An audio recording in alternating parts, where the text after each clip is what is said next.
Sziasztok, Szilvi vagyok. Ez a méregtelenítésem 4. napja.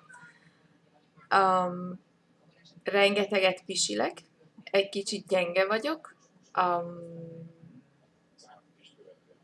Bár már sokkal jobb, mint tegnap volt. Tegnap volt szerintem a mélypont. Egy kicsit fáradékonyabb vagyok, mint általában. Még nem csinálom az edzésemet, vagy a gyakorlataimat, amit szoktam, de hamarosan remélem, hogy csinálhatom megint.